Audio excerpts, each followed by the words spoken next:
एकाग्रता का रहस्य स्वामी विवेकानंद और जर्मनी के संस्कृत भाषा के विद्वान प्रोफेसर पाल डायसन संस्कृत साहित्य पर चर्चा कर रहे थे। किसी कारणवश प्रोफेसर साहब को उठकर बाहर जाना पड्डिड्ढा। स्वामी जी पास पड्डिड्ढी एक किताब उठाकर उसके पन्ने पलटने लगे। वह कविताओं का संकलन था। वे उसे पढ़ने में लीन हो गए।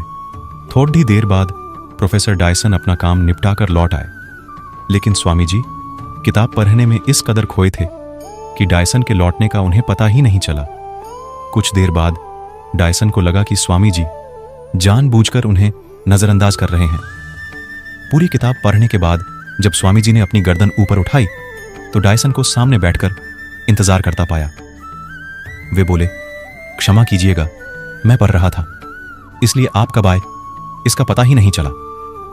स्वामी विवेकानंद द्वारा माफी मांगने के बावजूद डायसन के मन का मलाल खत्म नहीं हुआ। उन्हें यही लगता रहा कि स्वामी जी ने जानबूझकर उनकी उपेक्षा की।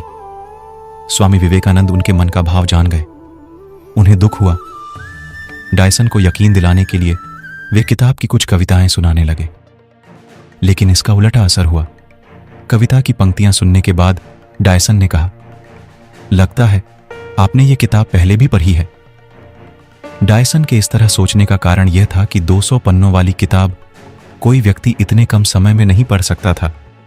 वे बोले, किताब की सारी कविताएं आधे घंटे में याद हो जाना मुमकिन नहीं है। इस पर स्वामी विवेकानंद ने कहा, मिस्टर डायसन, जीवन में सबसे महत्वपूर्ण है एकाग्रता। एकाग्रता जितनी अधिक होगी, आपका समय उतना ही कम लगेगा या काम का परिणाम उतना ज्यादा होगा।